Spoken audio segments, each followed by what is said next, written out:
Okay, we'll remove that. Save changes. Here we go. Okay, we are officially live.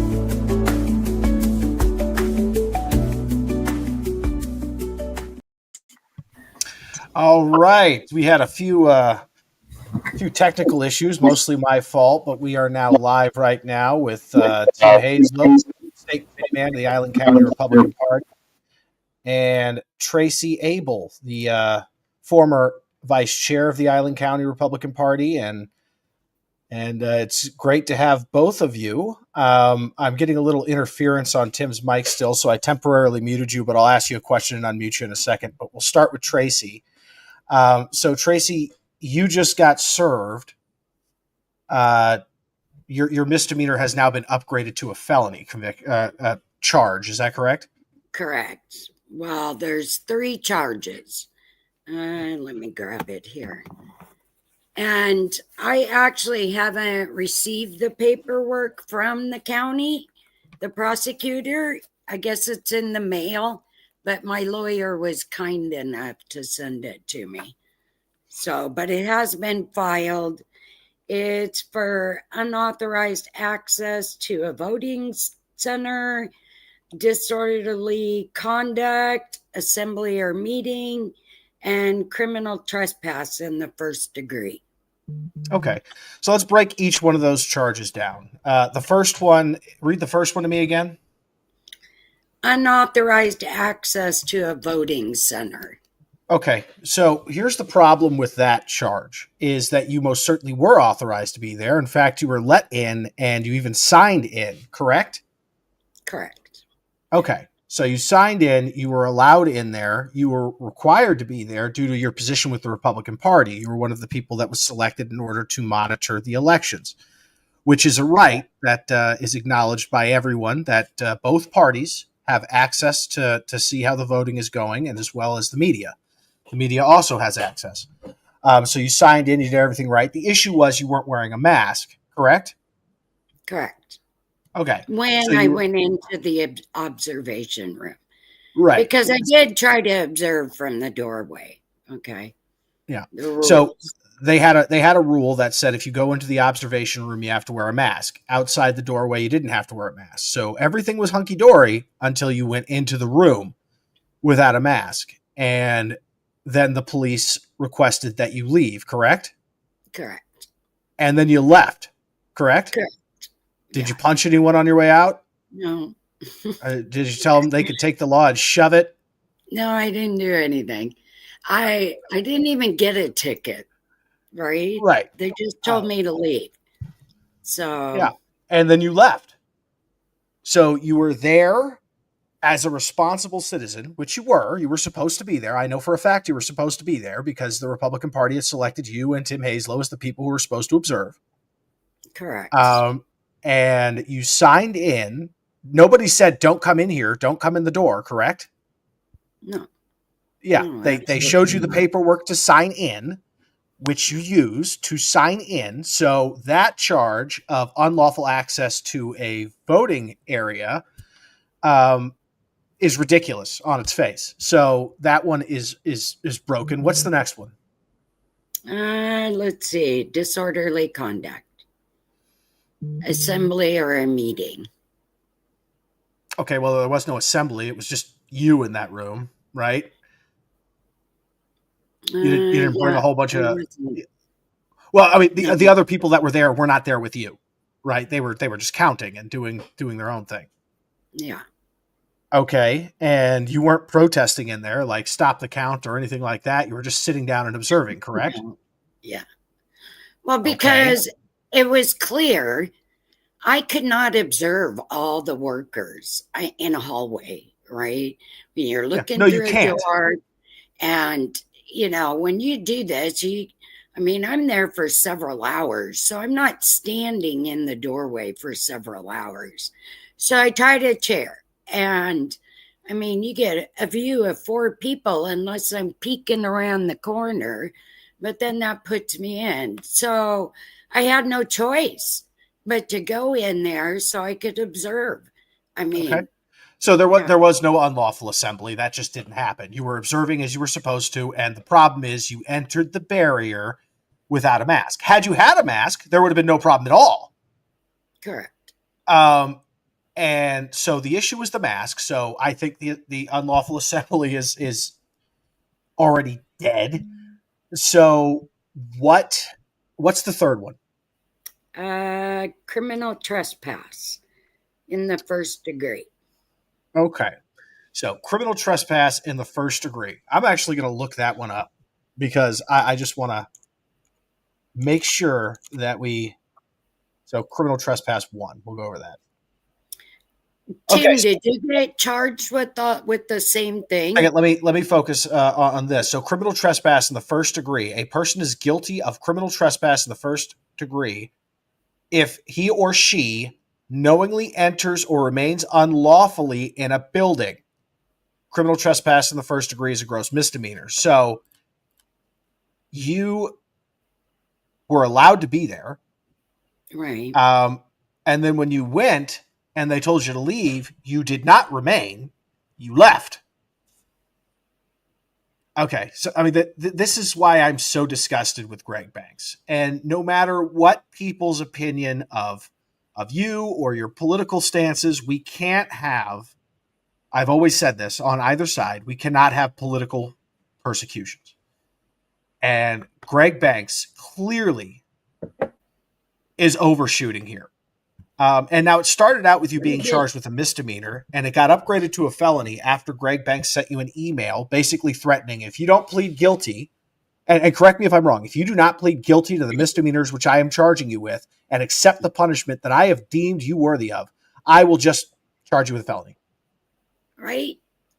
Right. Is that what happened? What he did. Yeah, Okay. for my own good.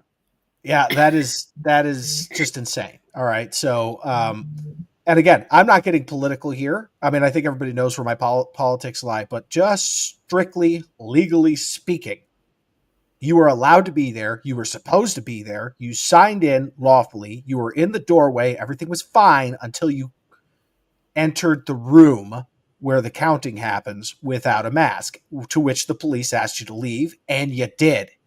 And that's a felony now? Right. Yeah. All right. So thank you for your side. Now I have to get to Tim's.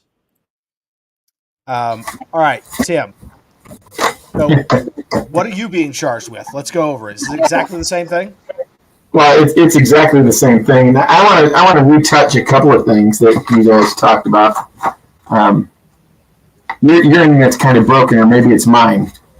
I think it's you. You think it's mine?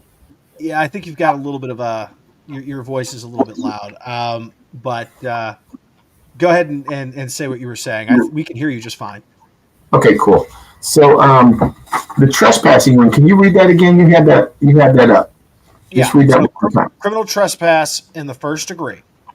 A person is guilty of criminal trespass in the first degree if he or she knowingly enters or remains in a building. I think that means a building that they are unlawfully in. Yeah, the second explanation for that, for a gross misdemeanor, is says that you are unlawfully in the building, which is an important part of it, right? Because remaining in your home is not criminal trespass. Remaining in a building unlawfully. So that's where they're not going to get Tracy or I on disorderly conduct. I mean, it's just not there. I mean, it's really not there for Tracy. They could possibly make the argument for me because I questioned the sheriff before I actually stood up. I asked if they had the authority, if the auditors had the authority, and I told the sheriff that I felt like I should sit there and watch the elections if I wasn't breaking a law that would require a citation or a ticket, right? Right, and your citation was for disorderly conduct, which I Disorderly think, which you have a case against, but for criminal trespass, you were not cited for. You were not Right. cited for criminal trespass because you were not criminally trespassing. No, but on the disorderly conduct, there's no disorderly either. So if you were to go read disorderly conduct, I can look that one up if you want. But disorderly conduct talks about violent speech, violent actions, interference, creating a scene, so on and so forth. There was no interference. Everybody sat there and just counted ballots and did their thing for the 15 or 20 minutes I was in there without a mask. And the ironic part is that until the sheriffs actually walked in to escort me out, there was absolutely zero interference. And even when the sheriffs were in there, you can look at the body cams. I'll send you the full videos if you want them. I've seen them. Yeah. So, well, you've seen the snippets on the media. I have the whole thing. And so nobody stopped counting. Everybody just kept going. As I got up, I was in there for 40 seconds after the sheriff walked in, maybe 50 on the outside. And I asked him 2 or 3 times if I was actually breaking the law or not. And then when he finally said, okay, look, we got to go out in the hallway to talk about this. I got up and walked out and we went in the hallway and talked about it. So, yeah, I don't see how they can, based on the definition of disorderly conduct, how they could come up with with anything on that. On the trespassing, remaining in a building after you were asked to leave, I guess that's stretching it because they authorized us to be there to begin with. So I do believe that's a stretch to say the least. And the fact that we both left when the sheriff came and said you got to go, I think that gets rid of that. I don't see how they can make that stick. But the real big one here is this unauthorized access. Did you read that, or do you want me to read it? Yeah, no, go ahead and read unauthorized access because you got it right in front of you. Oh yeah, so RCW 29A.A4.555. Unauthorized access. Any person who willfully or without authority accesses or assists another person or entity with unauthorized access to a voting center, election office, ballot counting area, ballot storage area, or any election system, or provides unauthorized access to another person or entity to a voting center, election office, ballot counting area, ballot storage area, or any election system, whether electronic or physical access, is guilty of a Class C felony punishable under RCW 9A20021. Okay, so let's break it down a little bit. Yeah. First off, you were allowed to be there. Everything was fine. The only issue was the mask. It wasn't that you were there without permission. It wasn't that you were there because you weren't supposed to be there. It was that you were in a specific spot not wearing a mask. Correct? Correct. So that's not the charge that they're charging you with. No. Yeah. And any self-respecting judge is going to look at this and kick it back down to the misdemeanors at a minimum. I mean, the reality is you might just toss the whole thing before everything goes to court. However, we're in the state of Washington, and we don't know these judges, and I don't know these judges, and I like to think that they're fair and they're honest and they're going to uphold the law. But I don't know, based on the last 4 or 5 years of what we've seen in political lawfare, it makes you wonder. I know Greg Banks, just based on his actions in his past, I feel like he is politically motivated and trying to get Tracy and I just because we're conservatives. Yeah, well, his past certainly indicates that, right? Because he has written that conservatives have diseased thinking that needs to be cleansed from society, that all of us are Klansmen, and no distinguishing between different conservatives. Anyone who's Republican was a Klansman, in his opinion. Cicadas. So, yeah, he is, even if it's not true, even if he's doing this because he truly believes that a law was violated and he's doing his job, he has created the perception that this is political. And that's entirely his fault. And so, think of it this way: if he would have pressed charges for let's just say the disorderly conduct and left it at that. First of all, he probably wouldn't have been able to prove it in the court of law, so he wouldn't have won anyway. But if he would have pressed those charges, you might have thought, okay, well, he's just really a tough prosecutor. If he added criminal trespassing because he thought that maybe he's a tough prosecutor and this is what should be added just to make this happen, maybe that's acceptable. Once he starts disqualifying judges, once he starts going out there and diminishing all conservatives, once he starts doing all this stuff, that is what leads you to believe that it's politically motivated. All those things put together. We're going to get to that part in a second. So we're going to build up to that. Right now, we're just going over the charges. So let me go back to Tracy real quick. So Tracy, you didn't get cited at all, right? You didn't even get a ticket for anything. No.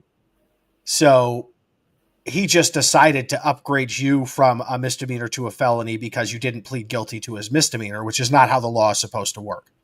You are not supposed to charge someone with something they did not do because they won't plead guilty to something that you think maybe they did do. That's like saying, hey, if you don't plead guilty to this bank robbery, we're going to charge you with 2 murders that didn't happen.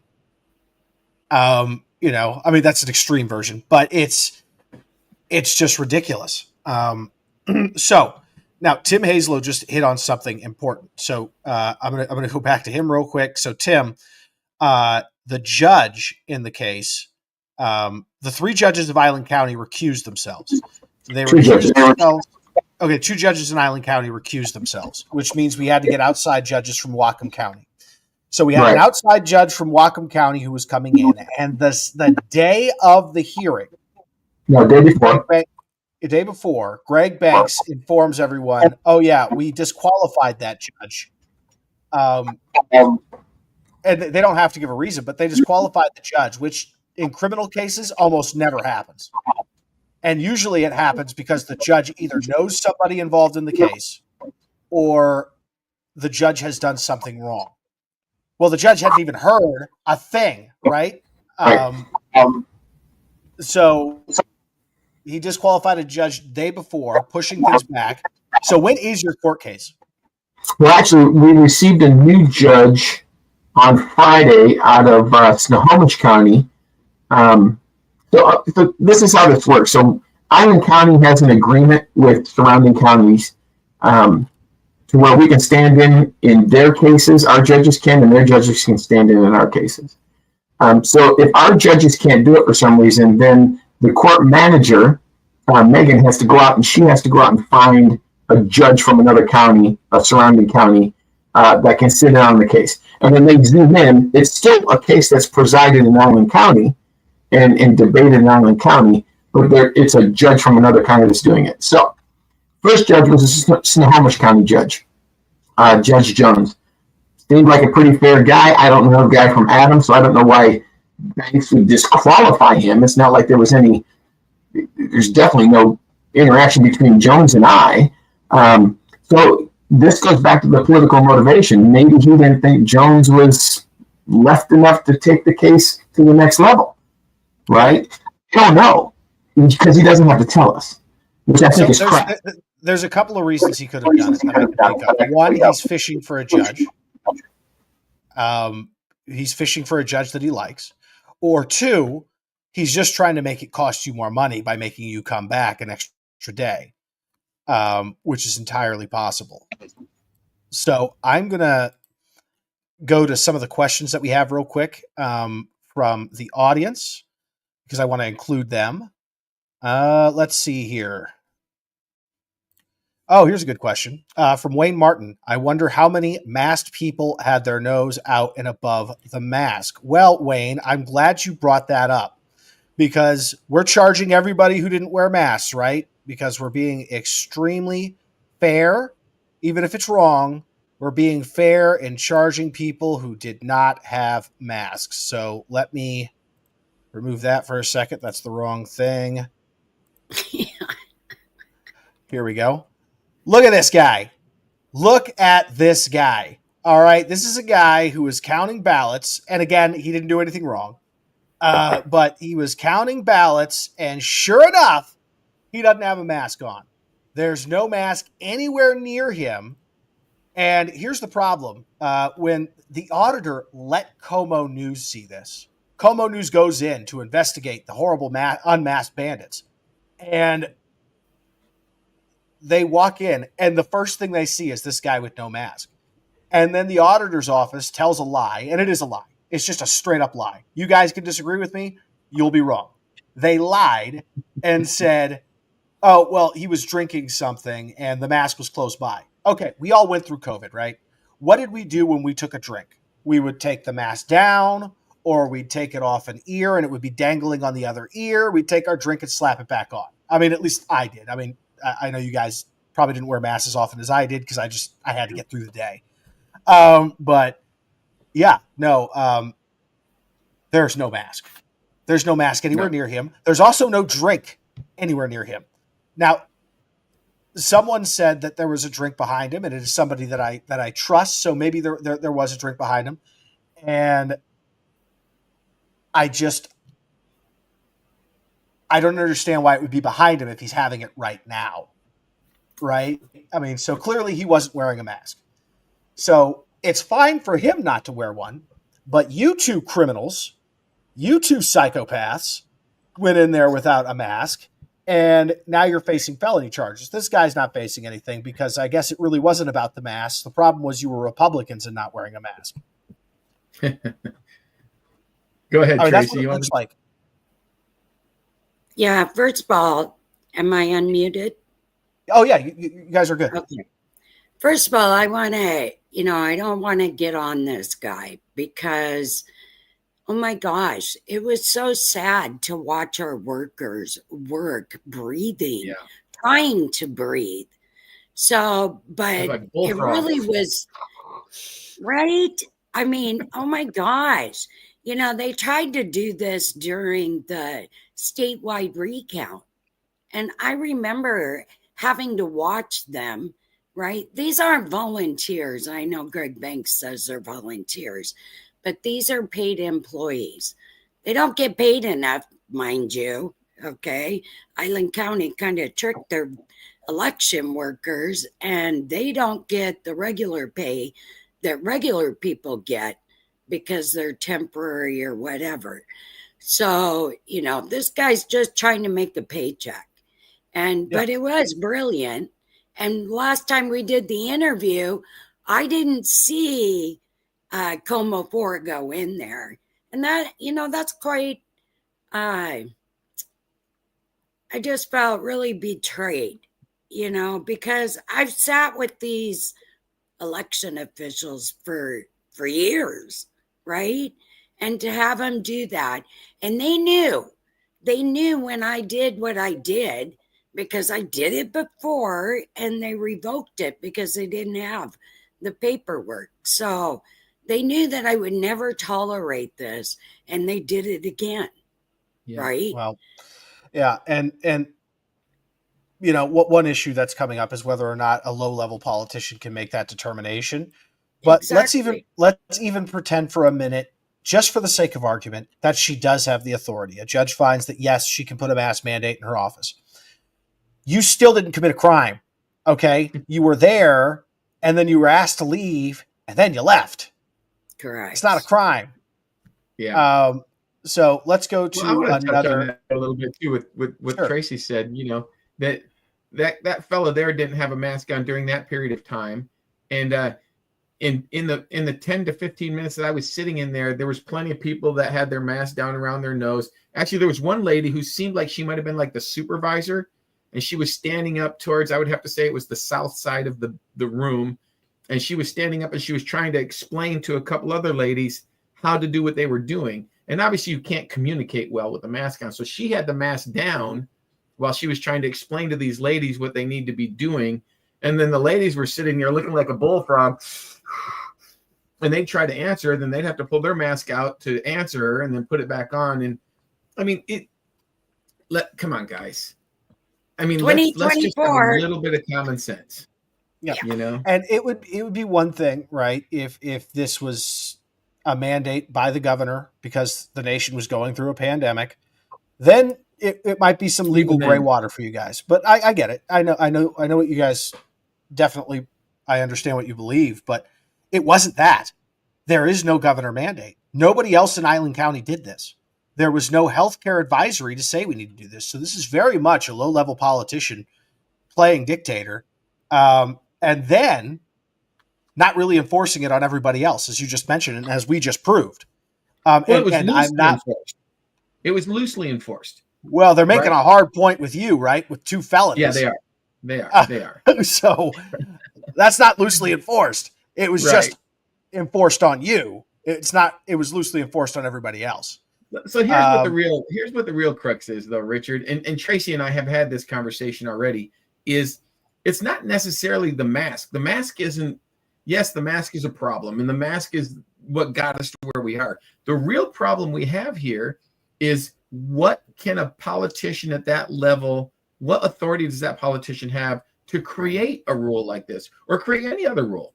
Yet next thing you know, you're going to have flip-flops on, right, to observe, or you're going to have to wear a green hat. Who knows what the rules are going to be?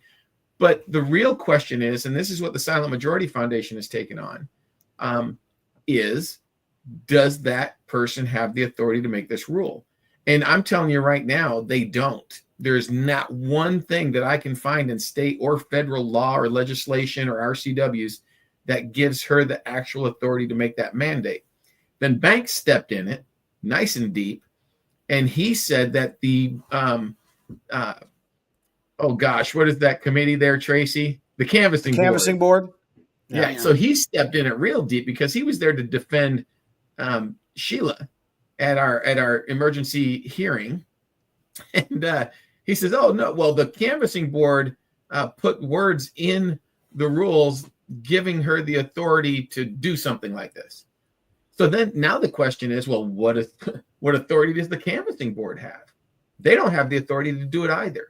Right. And so from my understanding, I'm glad you brought this up, because I understand that there is a lawsuit right now against the canvassing board. And I feel bad for one of the people on the canvassing board. So Prosecutor Greg Banks, and let me ask you this, because you just mentioned he's on the canvassing board, so he is directly involved with this issue. Is he recusing himself? No, and that's definitely. I mean, you know what? I think the charges are so crappy that we don't need him to recuse himself to win. I don't think another prosecutor would have even brought these charges. But you never know if it gets to it. He's directly involved in a lawsuit that's against him that he knew was coming. He's on the canvassing board, and he has failed to recuse himself from this criminal case. I mean, it just stinks to high heaven. Which might have to happen. So, that's something that our lawyers will have to work out, Tracy. Yeah, and you know what? I don't think they thought we'd fight back, right? Exactly. They thought we'd roll over. They thought we would roll over because, I mean, for me, a felony, well, whatever. I mean, I can't vote, I can't go. In this state, you can. But for Tim, a felony, that impacts his whole life, right? Yeah. And I mean, I think I personally, it's just ridiculous. And I think they thought we were going to just say, okay, we'll take it, but hello, I'm not going there. So they obviously don't know who we are, Tracy. No. So it's like, you're not paying attention. So let me go over real quick. Last 5 years. So I'm going to real quick go over who's on the canvassing board, right? So we have Sheila Kreider, who's obviously directly responsible for this whole issue. I'm very frustrated with her. And Greg Banks, who's refused to recuse himself, has made felonies out of nothing. So he's definitely, and then of course there's Jill Johnson, who had nothing to do with this, and I feel terrible for her. So the way the canvassing board works, by the way, so she's the chair of the Island County Commissioners. And one of the commissioners, and it's always the chair, that rotates, has to be on the board. And so when the auditor and the prosecutor basically send her something, she just signs it. It's really like a, hi, I'm just here sort of thing. And so I do feel bad for Jill Johnson. Jill Johnson got swept away in the nonsense. But Greg Banks needs to recuse himself. He's clearly a direct part of the problem and is just making crimes up now. And then of course Sheila Kreider is the reason we're here having this conversation. Now we have a good question from Stace Lynn. Do we know who the judge is yet? Oh, that's for you guys. Do you know who the judge is? Tracy, who's your judge? It should be on your it should be on one of your documents there, one of your charging documents. I know that my new judge is. Oh, did you find it? It just says Superior Court for Island County. Oh, okay. I don't see an actual judge, but they don't know me over there, so I don't see them recusing themselves. The judges over there, they have no. I've never met any judges. Right. I'm just curious to know who the judge is that Greg Banks wanted him so bad. Or we don't know. I know it was randomly picked, but Greg Banks was probably fishing for a judge. So that's a good question. I would very much like to know who the judge is. There's two different judges. Tracy's going to have a different judge than me. We're not being tried together. My judge is a Judge Joseph P. Wilson out of Snohomish County. And that'll be at 0830 at the Island County Courthouse. I encourage everybody to be there to show the county how we feel about this. Now, people who are watching, do me a favor. Just go ahead and look in on that judge. Not to bother. Just look and see if it's an elected position or if it's an appointed position. It's elected. He's had it since 2012, I believe. Okay, well, that's probably good news for you then, because elected judges are more answerable to people, and that's usually good, at least as far as integrity goes. So that's good news. My concern with that is because obviously we're going to be trying to recruit a new prosecutor. So, and nobody stepped up to the plate to do this. So are they getting paid a fair wage in Island County? Oh, yeah. Greg Banks is paid a lot of money. Yeah. Greg Banks is taken care of. So half of his money comes from the state of Washington. The other half comes from Island County. Right. Greg Banks, I don't know how much he's making, but I think it's close to $150K. I would wager to say he's the highest paid official in Island County. He is the highest paid official in Island County. I know that. Highest paid elected official in Island County. Yeah. So, yeah. But he's not hungry. He's going to be okay. Let's see here. I don't think he's okay. He's not going to be okay. This is unethical lawfare. I mean, come on, dude. What are you doing? I had no idea. I never, you hear stories and stuff. And maybe it was because we went in and did the cease and desist on election day. And I made the comment, Trump's winning. Woo. Maybe that made him mad. I don't know. But I mean, I would advise that maybe in the court, don't do that. Yeah, I will not do that. I'm wearing this to court. But I did. All right. Right? Guys, I did when we were here, how about this? Do what your lawyer tells you to do. Yeah. So here's the thing, Richard. I mean, we're getting a little long here, and I know that we try to keep these to about 30 minutes, but I would just encourage everybody to get out there and learn about the case, because this case is going to have way further reaching ramifications than just Tracy or myself in Island County. This is going to affect every county, 39 counties. Whatever the decision that happens on this case that the Silent Majority Foundation has taken on is going to have an effect on all 39 counties and could have an effect nationally, right? Because there's a lot of states that have similar rules for their elected officials. And so if it's found that Sheila Kreider exceeded her authority, that's a big deal. And I'm going to tell you right now, I've went out and I've been looking at I do the odds on things, right? Because I'm a list guy. I'm a pros and cons guy. You can go out to some of the AI bots and things out there and type in the circumstances of the case. You don't even have to mention Tracy and I or the criminal case. You can just say, can a county auditor institute and enforce a mask mandate in the state of Washington when there is no medical emergency or medical authority demanding that it happen. And all these odds bots come back and say that they're at a 70-30, even an 80-20 chance of them being overruled and being said that they can't make that mandate. So that's what's got to happen. Keep an eye on that as well. And I know we are getting a little bit long. There's just a few more questions I want to get to. All right. And it'll be answered by you. So Beverly asks, does knowingly going back the second day, fully knowing that I think this one's to you, Tim, fully knowing that you would be required to wear a mask inside the ballot counting room, and you were planning on refusing to wear one, not criminal trespass one. Well, so here's the thing. So we sent them a cease and desist letter. We made multiple phone calls. We tried to speak with multiple officials that wouldn't talk to us. And we never even received, not even an acknowledgement of them getting these things. So we didn't know what to expect come Monday. We did that on the Wednesday before. So we didn't know what to expect come Monday. And so when I showed up on Monday, I wasn't holding my breath that they changed their mind, but I was hoping that it would be an option at that point in time. And so when I went in there and sat down, and I was there for 10 or 15 minutes before Michelle came in and told me I had to put on a mask, and then couldn't tell me why, other than the fact that they say you have to, right? There was no rules. She couldn't come up with a law or an RCW or a legislative decision saying why I had to do it.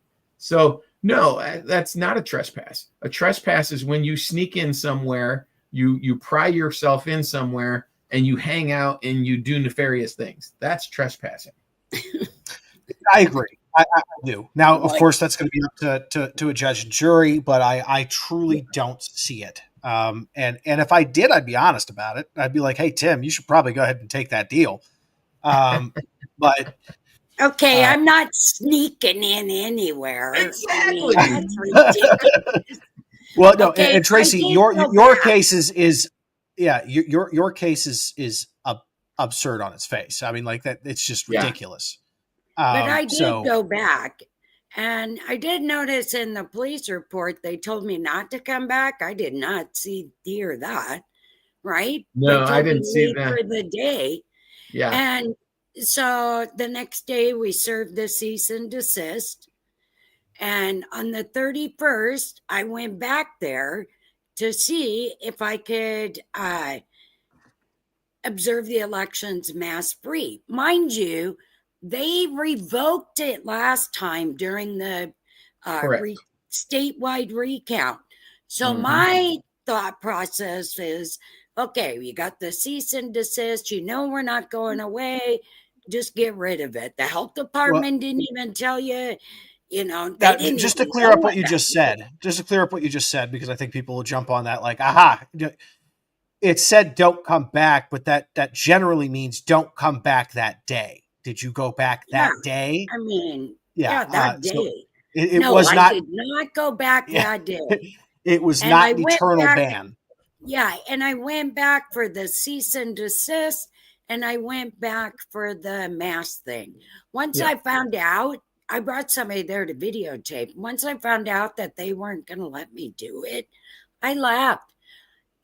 The only reason I stopped by on election day was there were hundreds of people outside waiting to get a ballot. And I'm like, what the hell? Where's your ballot? How come you didn't? I mean, I'm telling you, the number of people that went through that office in 2 days is just unacceptable. It's unacceptable that they did not get a ballot. It's not uncommon. What often happens. Oh, that was uncommon, dude. Well, what I mean is it's not uncommon for the last 2 days to be the most busy. And what often happens is some people will either throw their ballot away by accident, which I know a few people who've done that, and then freak out, or something happens with the mail. You know how it is. Yeah.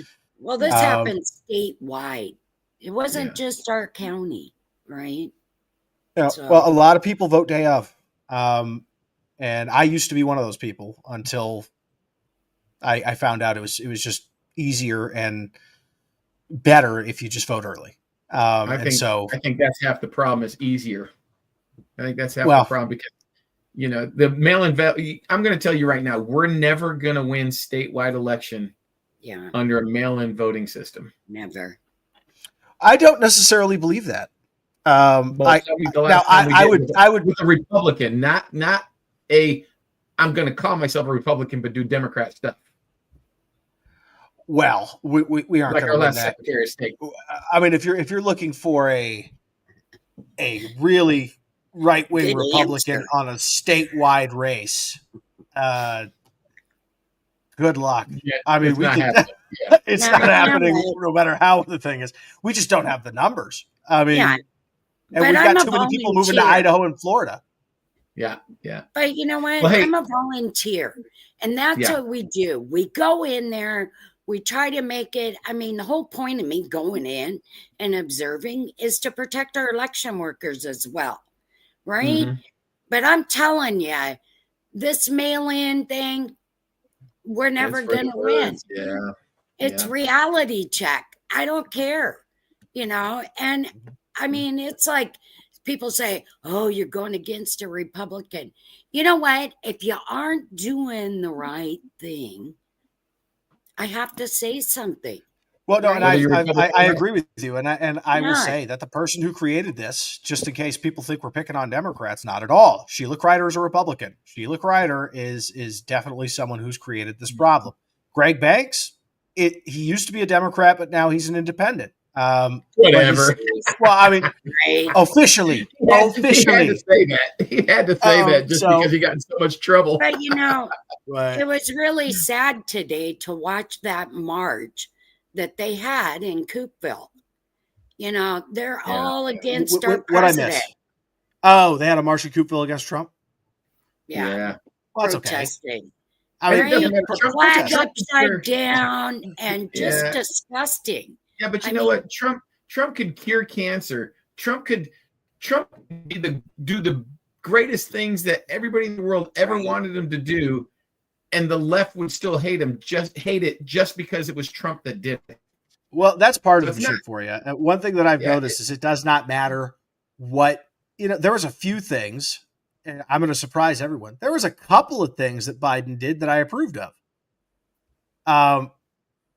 Well, I didn't go out and tell everybody how much I approved of it, And so, I mean, that's just part of the shit that I like. Highland County's being deceived. Okay. Yeah. If they think the mask work, I mean, they still have them in their offices. They're still doing tests. They're back 4 years ago. They haven't moved on. Reality check. Stop watching the media. Well, the main focus for this meeting, though, and thank you all for your for sharing that. But the main focus of this meeting is very specifically a felony charge for a non-felony crime. I mean, it's gotten ridiculous, and what we want to do is we want to end. And here's my fear: it's not just I'm worried that 2 Republicans are being targeted, because let's say this goes through. What do Republican prosecutors in Texas start figuring out? What do Republican prosecutors in Idaho start figuring out? Oh, these people are annoying as hell. I'm going to start charging them. What happens if this goes through is the Republicans won't do that to Democrats by any means. But what will happen is Republicans will stop volunteering to do these jobs because they'll be worried about being overly prosecuted, unjustly charged. One thing that I have noticed is, and I hate to break this out. Democrats do not have a monopoly on corruption. It is something that can go everywhere. And if we see something that happens that's partisan against you guys, it can happen to anyone, is what I'm saying. It can happen to anyone. Right. But the reality is, when you look at it, the chances are better that less Republicans will volunteer to do this job because they're worried about getting charged for stupidity. That is another point. And then, right. And so now what happens to election integrity, or at least the perception of election integrity? So I just posted in the chat. The last thing we want to do is encourage people not to participate in our election system, because we need to build trust. in our election systems, not diminish it. So Well, that it's is hard a to very good bring point. somebody in and say, Yeah. hey, do what I did. Okay. 4 years ago, I just jumped in and just Yeah. engaged in and right. And then now look, Yeah. I'm getting charged with the felony. I'm Yeah. a mom. I'm a wife. I'm a grandma, for crying out loud. Well, let me tell you how I feel. If I'm starting to wonder, knowing that Greg Banks is charging 2 Republicans who did not wear masks, and there were other people who wore masks who did not get charged, nor should they have. They didn't do anything wrong. I'm wondering if it's smart for me to even go. I mean, I got 5 kids, I can't afford to go through what you guys are going through right now. Because I'm afraid, not because I probably would wear a mask. But what if somebody said something and all of a sudden I'm facing a felony? Well, for what it's worth, I've written $7,400 in checks for legal expenses so far since this started. Wow. So yeah, it's not cheap, and they know that, and they know the process is the punishment. Even if we're found innocent, we're still going to be dragged through the mud by the media and by the left. And so the media, we're going to spend money. From what I've seen, the media has been relatively favorable to you guys. Well, it depends on which media you go to, but yeah. But yeah. No, hey, I just put a probability assessment in the chat. So you can go ahead and check that out. I got to go. But I want you guys to check that out. Go ahead and keep conversing. But here's the thing, guys. If the Silent Majority Foundation wins, then this criminal thing is a no-go. It's irrelevant. If the Silent Majority Foundation doesn't win, then we've got bigger problems. So that just means low-level politicians who do whatever the heck they want. Well, I'm praying for this. Oh, sorry. No, go ahead. I'll leave you with this. Since this is happening to us, I'm worried about what's been going on in our criminal system. I heard a lady was beat up on the ferry savagely for a sticker. On video. Yeah. And he did not prosecute that person that did that to her. How many other cases are out there? Right. Greg Banks didn't prosecute a woman getting beat on video. The victim is a well-known conservative from South Whidbey that has had run-ins with Banks in the past. And you Banks kidding me. And this person that beat her up was telling her why she was getting beat up while she was getting beat up. It was obvious. Your shirt. The kids on the ferry. On the ferry. On video. Oh my God. So, okay. Well, that is something that, you know what? Get me the information on that. I'll do a podcast on that myself. I'll do just on that one issue. Greg Banks is out of control. There are a lot of good Democrats out there. There are a lot of good people out there who are Democrats who just disagree with us on some issues. And that's okay. That's what America's all about. Greg Banks, well, since he's declared himself an independent, I can trash him as much as I want and not be partisan. He's just a bad prosecutor. Yeah, he's just bad at his job. And he prosecutes the wrong stuff. And I'm looking forward to somebody other than him, even if it's another Democrat, somebody other than him being our prosecutor. Yeah. No, that's true. If I'm that's here, I may be going to Florida, man. Okay. Well, all right. Well, I'll let you guys go. I got to jump into a little bit of state stuff, but thank you guys so much for coming on, and do send me the information on that ferry issue. Do I know this woman? I think you've probably met her, but I don't know if you know her well. Okay. I'm not going to say who she is until I ask her if it's all right. Yeah. Okay. Yeah, just let me know.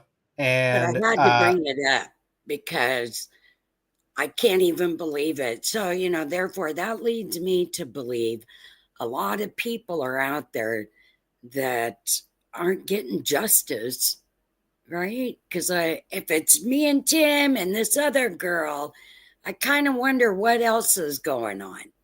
Yeah. Well, we know this is a guy who thinks we need to be cleansed from society. So I will not be investigating Mr. Banks. So no more. No, me either. Not that important. No. He'll show his own colors. We don't need to go after him. Yeah. All right, guys. I gotta get out of here, but thanks for having me. All righty. Well, thank you, and we will see you later, Tim. Tracy, thank you so much for coming on, and I hope everything works out for you. Oh, it'll be And fine. we're gonna keep updated on it. And I, real quick, so goodbye. Um, I am going to go over something real quick with you guys about bills in Washington State that have died, which is some good, some not so good. So let me present the bills. All right. So the latest bills that have died. One is the what they called the initiative killer. Senate Bill 5328 would have required signature gatherers to sign a declaration. Basically, they would have had to sign a declaration that they are not being paid for their signature. The Secretary of State would have had to do so a whole bunch of stuff that would make it almost impossible to gather signatures, which is why they called it the initiative killer. And Steve Hobbs, the Democratic Secretary of State, was very opposed to the bill, and it's no longer being seen.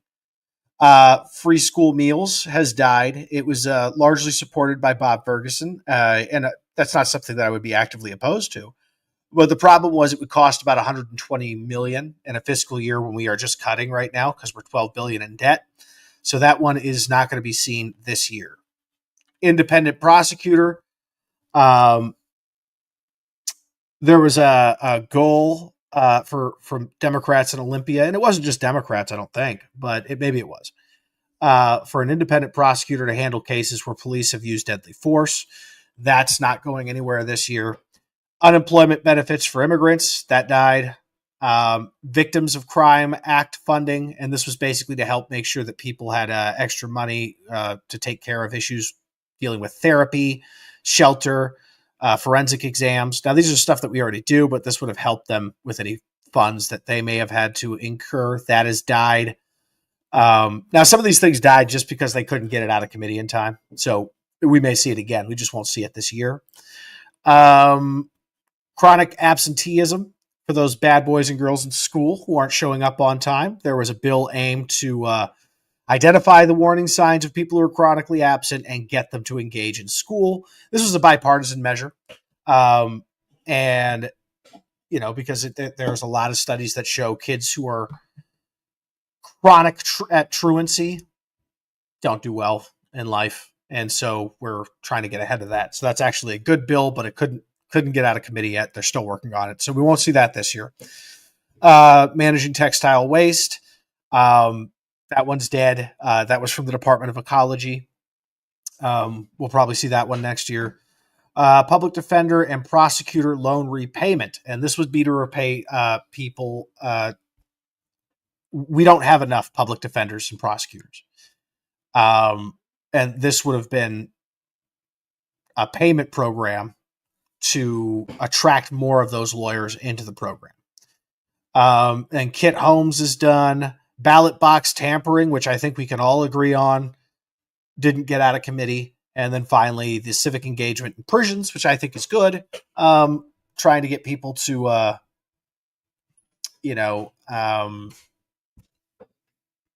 it was basically a bill to help rehabilitate them further back into society.